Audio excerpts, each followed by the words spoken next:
আজ ৮ই মার্চ আন্তর্জাতিক নারী দিবস। ১৯৭৫ সাল থেকে জাতিসংঘ ঘোষিত এই দিবসটি পালিত হয়ে আসছে। আমাদের দেশের প্রতিটি নারী যেন তাদের স্বাবলম্বী হয়ে গড়ে উঠতে পারে, তারা যেন সকল প্রকার নির্যাতন এবং নিপীড়ন থেকে দূরে থাকতে পারে, এই বিষয় নিয়ে আমরা যেন সজাগ থাকি। আন্তর্জাতিক নারী দিবস এটি হোক আমাদের অঙ্গীকার। আজকে আন্তর্জাতিক নারী দিবস ২০২৫ উপলক্ষে ত্রিশাল উপজেলায় আমরা ১৪ জন দুস্থ অসহায় নারীকে তাদের আত্মনির্ভরশীল হয়ে গড়ে ওঠার লক্ষ্যে ২৫,০০০ টাকা করে মোট ৩.৫ লক্ষ টাকা বিতরণ করা হয়েছে। এছাড়া আলোচনা সভা অনুষ্ঠিত হয়েছে। নারী দিবসে আজকে আমরা প্রত্যাশা করব নারীর নিরাপত্তা এবং নারী যাতে ভালো মতো শিক্ষা অর্জন করতে পারে, নারীর সর্বক্ষেত্র হচ্ছে ভালো মতো যারা চলতে পারে তার জন্য।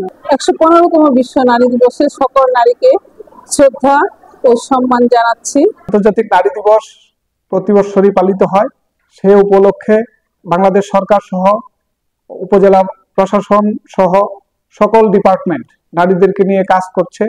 দুস্থ নারীদের বিভিন্ন ধরনের সহযোগিতা দিয়ে সরকার সহ সকল প্রতিষ্ঠান সহযোগিতা করছে। আমরা যাদের সঙ্গে কথা বলেছি তারা বলেছে নারীদের সর্বক্ষেত্রে নিরাপত্তা চাই, আর এই কর্মক্ষেত্রে যেমন নিরাপত্তা চাই ঠিক তেমনি শিক্ষাক্ষেত্রেও নিরাপত্তা চাই। আর এই নিরাপত্তার চাদরে বেষ্টিত হয়ে নারীরা এগিয়ে যাবে এমনটি প্রত্যাশা করা হচ্ছে। Jannatul Faruki, IBN television.